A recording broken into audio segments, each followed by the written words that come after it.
పూజ సంపూర్ణమైంది. బయటకు వెళ్దాం.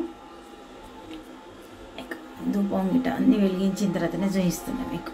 ఈరోజు మరి మన బ్రేక్ఫాస్ట్ అట్లు మామిడి పండ్ల రసం. మన స్వామివారికి కూడా అదే బ్రేక్ఫాస్ట్ నైవేద్యం. ఇక చాలా సంతోషంగా పూజ అయితే సంపూర్ణమైంది. బయటకు వెళ్దాం. నైవేద్యం తినే పిట్ట వాయిస్ వినిపించింది. నైవేద్యం ఇప్పుడే జస్ట్ అక్కడ పెట్టినా నేను వేసుకున్న నోట్లో వచ్చినాయి. చూపిద్దామంటే మరి పైకి వెళ్ళిపోయినాయి. ఫస్టే వచ్చి తిన్నదేమో. హలో అండి, నేను అరుణానందగిరి. ఈరోజు మరి మన బ్రేక్ఫాస్ట్ మామిడి పండ్ల రసము అట్లు. ఇక చూడండి, ఒక ఇలాచి దంచి తీసుకొచ్చిన, చక్కెర కొంచెం వేసుకోవాలి. నేనైతే ఇంత వేస్తున్నా, మీకు కావాలంటే ఇంకెక్కువ వేసుకోవచ్చు. మామిడి పండ్ల రసం మనము స్పూన్ తోటి ఆ పల్పుడంతా తీసినాం. మిక్సీ జార్లో వేయద్దు, ఇది స్పూన్ తోటి పల్పు అంతా తీసి ఇట్లా అంటే అయిపోతుంది. ఒక ఇలాచి వేసినాం, కొద్దిగా చక్కెర వేసినాం. ఇప్పుడు ఇది మూత పెట్టి అట్లు చేద్దాం. ఇప్పుడే పూజ అయిపోయింది. అయిపోయిన తర్వాత మరి బ్రేక్ఫాస్ట్ తయారు చేస్తున్నా. ఇది చూడండి, అట్లు వేయడానికి ప్యాన్ పెట్టిన. అయితే ఇది తడిపోవాలి. ఇక్కడ చూడండి, బియ్యము రాత్రి నానబెట్టి ఉంచినాం, అంతే, ఇంకేం చేయలేదు. ఒకసారి కడిగి వాటర్ పోసి మంచినీళ్ళు పోసి పెట్టిన. ఇక ఇప్పుడు మిక్సీ జార్లో వేసినాం, కొన్ని వాటర్ వేసి తింపినాం, అంతే. ఇప్పుడు ఉప్పు వేసుకుందాం. దీనిలో ఉప్పు వేసి మనం అట్టు వేసుకుందాం. ఒకప్పుడు ఈ అట్లు మస్తు మంచి టేస్ట్ వస్తుండే, ఎందుకంటే అది పల్లి నూనెతోటి కాల్చేటోళ్ళు, మంచి కమ్మటి స్మెల్ వస్తుండే. ఇక ఇప్పుడు మనకు ప్రతిదానికి సన్ఫ్లవర్ వరకు రుచి లేదు, వాసన లేదన్నట్టు తయారైంది. పల్లి నూనె ఇప్పుడు కూడా వాడచ్చు, కానీ ఇంకా ఫ్యాట్ అని మనం వాడతలేం కదా. అట్లా దేవుని దగ్గర పెట్టేటి దీని దగ్గర చేసిన, అందుకే దీన్ని చేద్దామని ట్రై చేస్తున్నాం. మరి ఎట్లా వస్తుంది.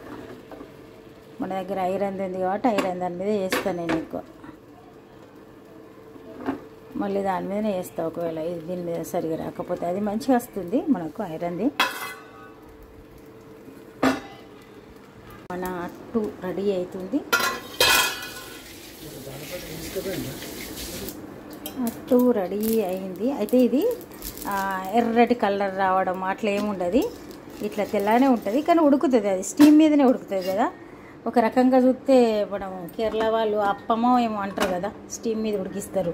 సేమియాల మన పూసలాగానే చేస్తారు, పిండితోటి, బియ్య పిండితోటి స్టీమ్ చేసుకొని తింటారు. ఇది కూడా అట్లాంటిదే. పాతకాలపు అన్నీ ఆరోగ్యకరమైన వంటలే ఉండే. ఇప్పుడు మనం కొంచెం నూనె పెడుతున్నాం, కానీ పాతకాలంలో అయితే కొంచెమే పెట్టేటోళ్ళు ఆయిల్. అది కూడా పల్లి నూనె వాడేటోళ్ళు కాబట్టి కొంచెం పెట్టినా కానీ అది అట్లనే గ్రీజీగా ఉండేది. ఇప్పుడైతే మనకు ఈ సన్ఫ్లవర్ ఆయిల్ కాబట్టి అంత పల్సగా ఉంటుంది, రిఫైండ్ ఆయిల్ కాబట్టి. అయితే చక్కగా ఉంది చూడండి. ఉట్టి అట్టు తిన్నా కూడా చాలా సూపర్ టేస్ట్ ఉంటుంది. ఇక ఇట్లా అట్లా ప్రాసెస్ నడుస్తూ ఉంటుంది. ఇక్కడ చూడండి, టీ కూడా పెట్టేసిన. ఇక అన్నీ రోజు చేసే పనులే. ఇక ఇవన్నీ మామిడి ముక్కలు తీసుకుపోయి అక్కడ పెడితే పక్షులు ఈ చిన్న పల్పు ఉంది కదా, ఇదంతా తింటాయి. మనం నోరుతోటి తినలేదు, చాకుతో తీసినాం కాబట్టి అక్కడ పెట్టచ్చు పక్షులకు. ఒకవేళ నోరుతోటి తింటే మాత్రం డస్ట్బిన్లో ఎత్తాం. ఇవన్నీ మొక్కలకి వేయాలి, పూలు. ఇక అన్ని పనులు ఉన్నాయి. ఇక మరి చేసేస్తాను నేను, 1 by 1 చేయాలి. ఇక చూడండి, మూత తీసిన తర్వాత స్టవ్ తక్కువ చేయాలి. మూత తీసిన తర్వాత స్టవ్ హైలా ఉంటే మనకి అట్టు రాదు. ఇది అట్లా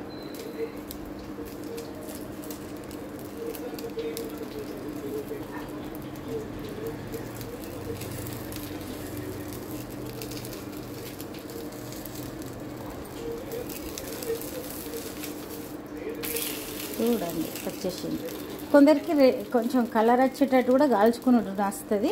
అట్లా అనుకుంటే మీరు అట్లా కూడా చేసుకోవచ్చు, కానీ అంత బాగుంటుంది. అట్టు ఇట్లా ఉడికి తెల్లగా ఉంటేనే మంచిగా ఉంటుంది. సరే, ఇక నేను బ్రేక్ఫాస్ట్ చేసేటప్పుడు ఒకవేళ చూపిస్తాను వీలైతే. ఇప్పుడు ఇది నడుస్తూ ఉంటుంది. మరి బ్రేక్ఫాస్ట్ చేద్దాం.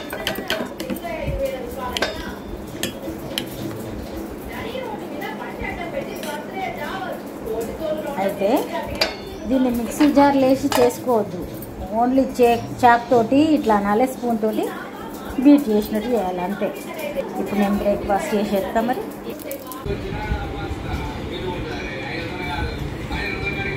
ఫ్రీగా వస్తుండటం మామిడి పండ్లు. సరే ఇప్పుడైతే బ్రేక్ఫాస్ట్ చేద్దాం. సూపర్ ఉంటుంది. అయితే పొడి పిండితోటి కూడా చేసుకోవచ్చు. అంటే మనం గిర్నీలో పట్టించింది ఉంటుంది కదా, దాంతో కూడా చేసుకోవచ్చు. ఇంకా పలుసగా వస్తాయి.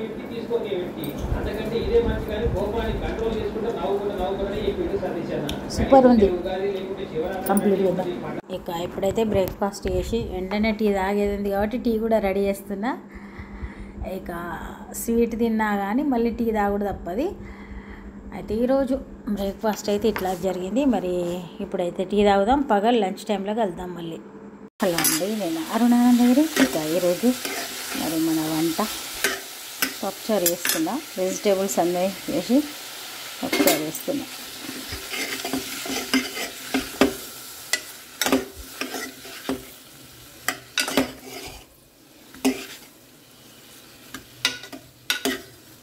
ఆల్రెడీ కందిపప్పు ఉడికిచ్చే ఉంది, వేద్దాం.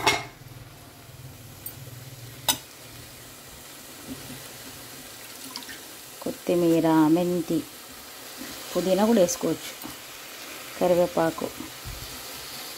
ఇది పప్పుచారు ఇవాళ పోసుకోవచ్చు, రేపు కూడా పోసుకోవచ్చు. కానీ మాకు ఒక రోజుకి అయిపోతుంది. ఎప్పుడైనా ఒకవేళ అట్లా వీలైతే 2 రోజులు కూడా మనం వాడుకోవచ్చు. ఇది మంచిగా ఉంటుంది.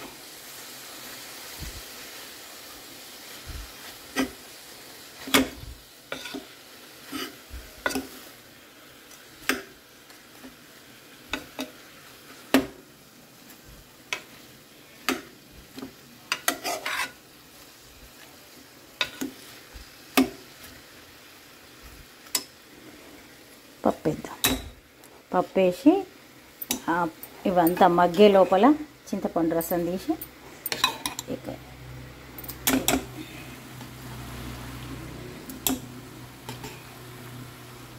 ఒక్కొక్కసారి పప్పు ఎక్కువ ఉడుస్తుంది, ఒక్కొక్కసారి అసలు ఉడవది. రకరకాలు ఉంటుంది, ఎప్పుడు ఒక తీరు ఉండదు కదా.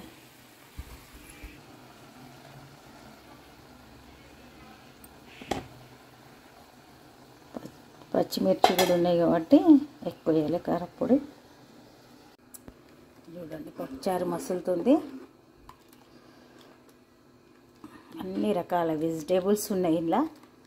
ఇక సర్వం ఒకటే కూర అన్నట్టుంది. బెల్లం వేస్తే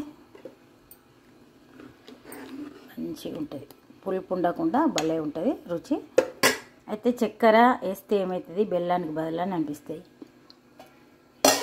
చక్కెర వేసినప్పుడు తీపి వస్తుంది, బెల్లం వేసినప్పుడు తీపి రాదు. పోపు రెడీ అయ్యి పప్పుచారులు వేద్దాం. ఎంత చక్కగా ఉడుకుతుంది చూడండి. పప్పుచారు ఉడికింది. పప్పుచారులో పోపు వేద్దాం.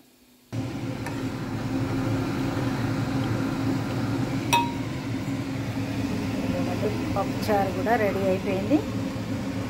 ఎంత చక్కగా. స్టవ్ బంద్ చేద్దాం.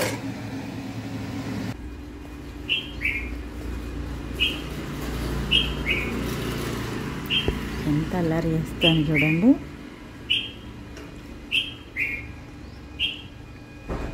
ఇంకా ఇంట్లో ఉన్నప్పుడైతే ఇంకా బాగా అరిచినాయి. కనిపిస్తలేదు ఎక్కడుంది. పైన కూర్చున్నట్టుంది. పైన తెల్లటి జంపాన్లు తయారైనాయి.